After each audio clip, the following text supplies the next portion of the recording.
உனக்கு இனி மூவ் இல்லடா. செக்மேட். ராஜீவ். அப்பா கூப்பிடுறேன், நான் போயிட்டு வரேன்.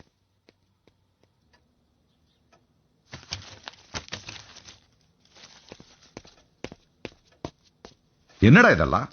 அப்பா, நானே உங்ககிட்ட காமிக்கணும்னு நினைச்சிருந்தேன்ப்பா. நீங்க இந்த போட்டோகிராஃபிக் மெமரி சொல்லி கொடுத்தீங்கல்ல, அது ரொம்ப ஈஸிப்பா. சேரிங் கிராஸ் ரோட்ல அங்க ஒரு ஸ்பாட் இருக்குப்பா. அங்க புதுசா ஏடிஎம்னு ஒன்னு ஓபன் பண்ணிருக்காங்க. அந்த ஏடிஎம்ல பணம் எடுக்கும் போது கிளாஸ் ரிஃப்ளெக்ஷன்ல பின் நம்பர் தெரியுதுப்பா. அரை மணி நேரத்துல 30 பின் நம்பர். நான் தான் 1 hourல 100 நம்பர் மெமரைஸ் பண்ணுவேன்ல.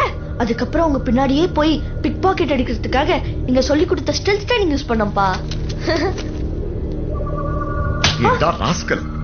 கிரிமினல் வேலை செய்யறதுக்கு எல்லாத்தையும் கத்து கொடுத்தேன். போலீஸ் ஆபீசர் ஆகணும்னு நினைச்சேனடா. என் வீட்டுல எப்படா பிறந்த நீ? போலீஸ் ஸ்டேஷனுக்கு போன் பண்ணு. வேணாப்பா, போலீஸ் ஸ்டேஷனுக்கு போன் பண்ணாதீங்கப்பா.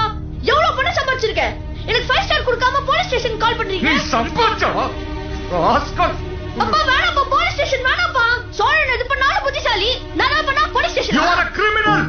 அது கூட பரவாயில்ல, செஞ்சதுக்கு வருத்தம் இல்லாம நிக்கிற பாரு. அப்பா போலீஸ் ஸ்டேஷன் போன் பண்ணாதப்பா. அப்பா எனக்கு அந்த பணம் தேவைப்படுதுப்பா. அப்பா நான் சொல்றேன், போலீஸ் ஸ்டேஷன் போன் பண்ணாத.